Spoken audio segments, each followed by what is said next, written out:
I popped a pimple here yesterday and it still hurts. I popped it because it hurt and it still hurts, so I didn't even need to pop it like that. Like, what a waste of a dark mark. Anyway.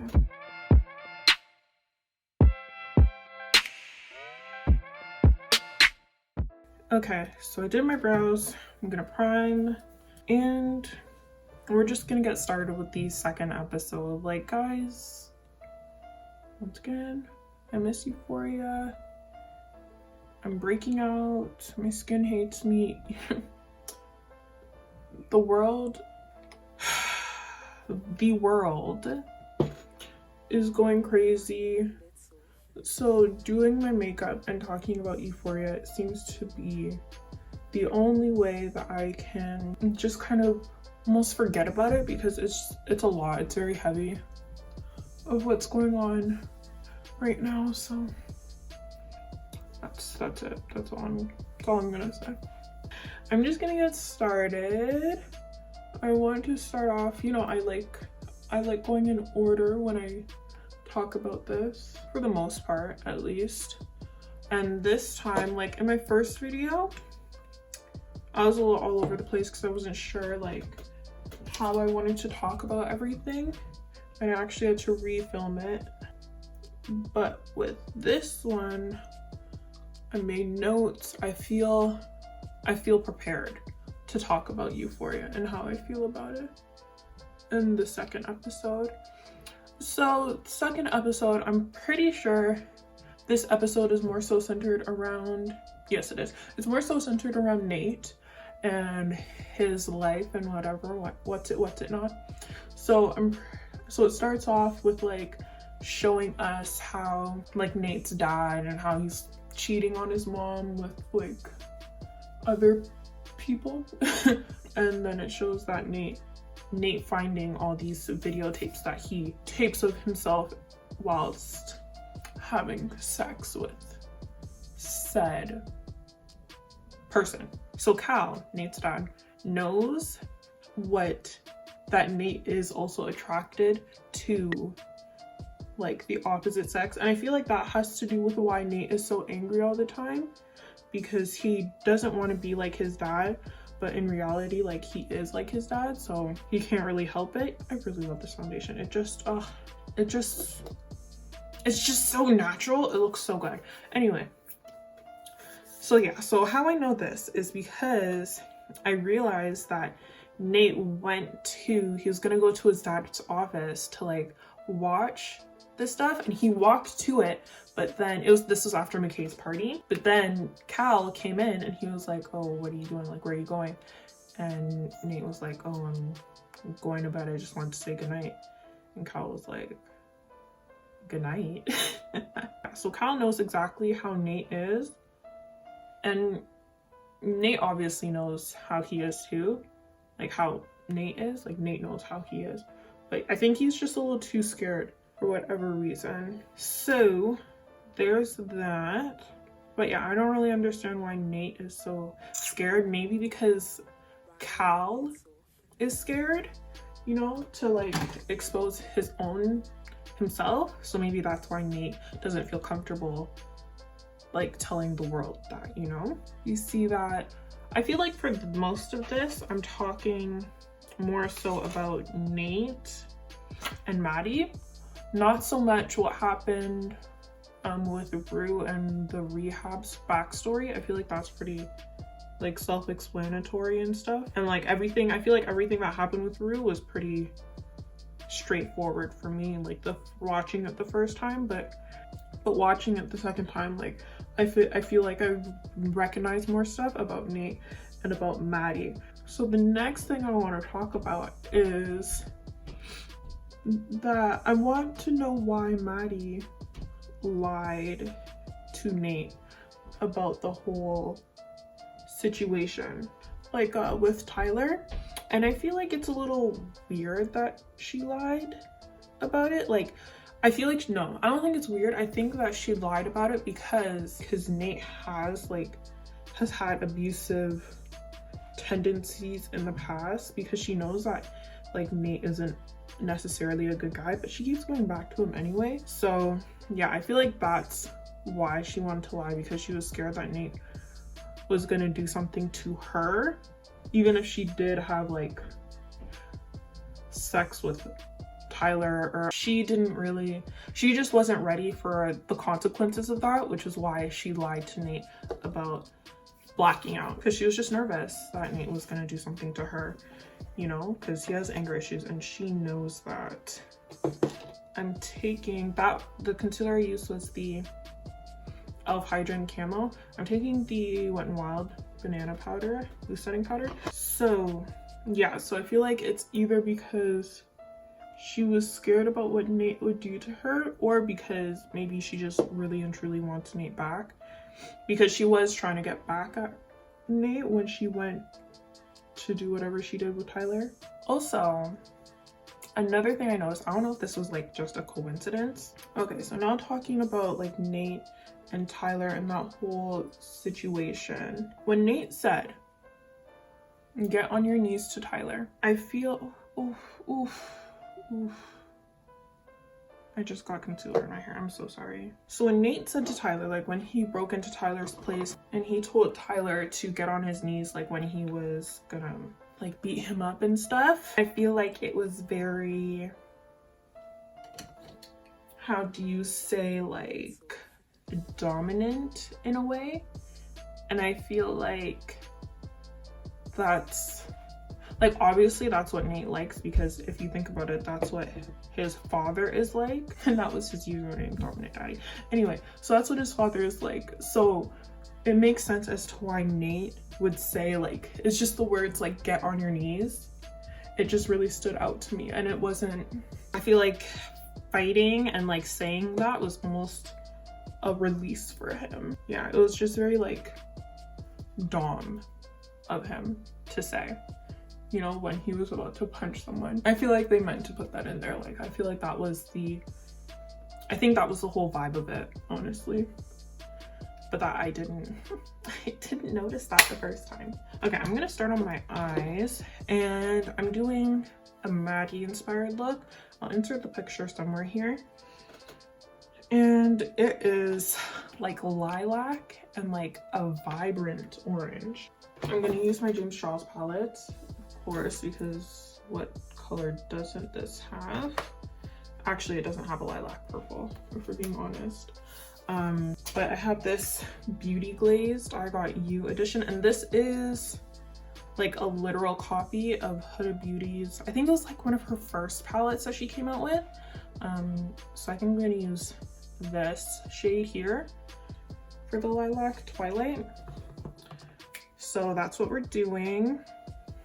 I'm gonna go in with this color again with my transition, and we're just gonna go from here. I'll have the names of it somewhere on the screen, but as for right now, I apologize.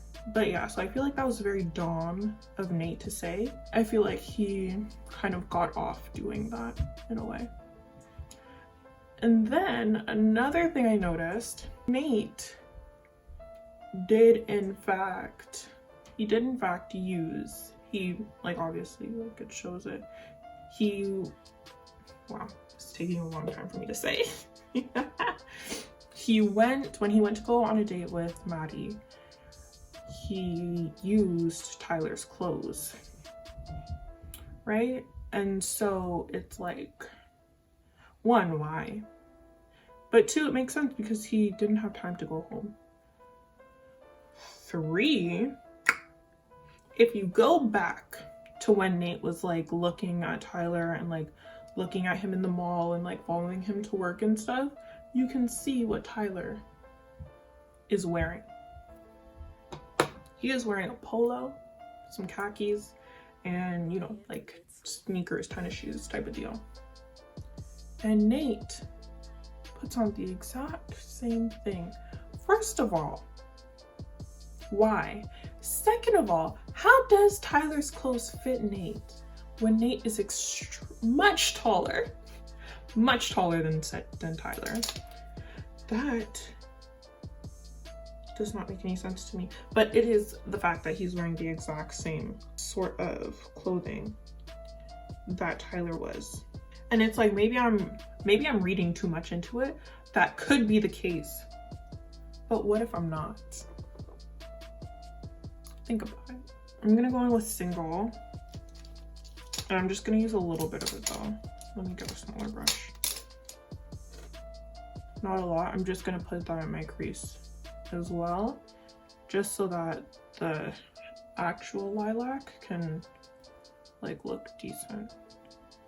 But yes, Nate was in fact wearing the same sort of style, and maybe that's just Nate's style when he goes on a date. You know, it's a very typical style. You know, I always think that boys have it easier than girls, because it's like all they have to do is put on jeans, sneakers, and a top and they look good. But for girls, it's like, oh, do I want to wear a dress? So do I want to wear a skirt? Do I want to wear jeans? Do I want to wear joggers? Do I want to wear trousers? Like, it's too much.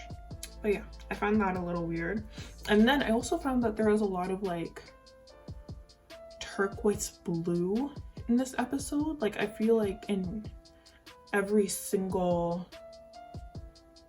scene there's at least some sort of like turquoise blue.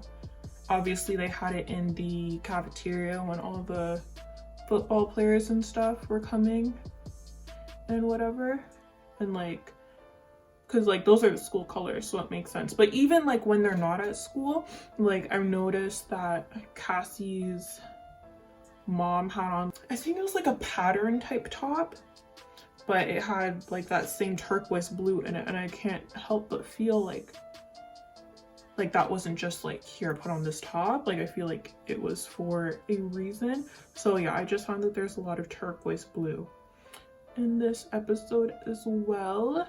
I'm gonna take Twilight from the Beauty Glazed palette, this shade right here.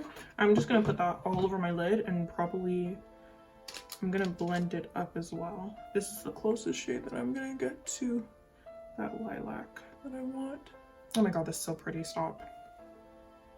Right, so let's talk about Kat, because Kat, so her sex tape did come out in this episode, and she wasn't happy about it, obviously. Like, who would be happy about their sex tape coming out? No one. So for Kat, what I wanted to say is that she actually, that girl, I found out that her name is BB, that like when she told her that she had sex, she told BB who it was. Like, she said that it was like this random guy from a Catholic school. But when she was asked, so that was in the first episode, but when she was asked about it in the second episode, she actually denied that it was a guy from a Catholic school. And so I don't think, and it's not like she told anybody not to say anything, you know, it's like she just denies it. And I want to say that it's very lucky for her. What I will assume is that everyone was too drunk to realize that she was actually the person in the video, and like nobody remembered that it was from that guy. I think it's St. Jude's or something. Sorry, this requires like a crazy amount of concentration. Just please hold. I can't see if you guys can see. Hopefully you can. But yeah, so I don't know if I like just caught Euphoria slipping, or if like I'm right and everyone was just like too drunk to remember like what she said. Or maybe because she told BB that, right, that it was the guy from St. Jude's, and then I forget who asked her about it, and like who asked if it was the guy from St. Jude's or not. I'm just gonna finish this and then we'll come back. I don't know if I want to do this on my upper lash line. I'm a little nervous. I'm not gonna lie. Okay. I'm done with my eyes. I'm over it. I feel like Maddy's makeup is so eyes and like nothing else. So I'm gonna go on with this Maybelline Master Bronze. But yeah, so that was for Kat. So I don't know if I caught them slipping or like whatever, but I noticed, I peeped that. And then, because I know it won't take me too long for me to finish my makeup, Another thing I noticed, oh yeah, Maddy seems so unimpressed with Nate. Like when he gave her that piece of lingerie, like she held it up and she said, ew. So like I feel like Maddy's always been wanting to leave this relationship. But yeah, I feel like Maddy's always like been unimpressed in the relationship, but I think she's maybe too scared to actually leave. I don't know what attachment Nate has over her. Sorry. That she, like, even when Nate was like, oh, can I take you out tonight, she was like, I'll think about it. And maybe that's just her persona, but to me she just sounded uninterested, and she's like only doing it because she feels like not because she has to, but because I don't know why, but it's not because she feels like she has to, I don't think. I'm gonna take, what is this, Corlina from Milani. It's a very beautiful blush, love her, and it's like natural too, so that's why we're using it. Yeah, not because she like feels like she has to be with him. It's something else there in their like relationship dynamic that makes her feel like she needs to be with Nate. I think, but she also really likes impressing Nate. Because, no, not impressing Nate, but she likes pleasing him, because even when she said ew to the lingerie, she still put it on. It's like, if you don't like it, why you put it on, D? And then for highlighter, I don't think she's wearing any highlighter. I'm gonna take Blush Gems from e.l.f. I don't know what it is about Maddy and like why she's still with Nate when it's clear that she doesn't really want to be. But yeah, I feel like Nate actually wants to like know Jules, and I think that's why he started texting her. I really and truly don't feel like he did it just to spite her. Like, I feel like he wants to know what it's like to be her almost. I'm gonna go in with some mascara. But yeah, so my hair isn't done drying, but I'm done doing my makeup. So now what? Where do you go from here? I close out the video. That's where we go from here. So this is the finished look. But yeah, I hope you guys enjoyed this video. Don't forget to like, comment, and subscribe to the channel if you haven't already. And I'll see you guys in my next video. Bye. Oh, I just waved like this. Bye.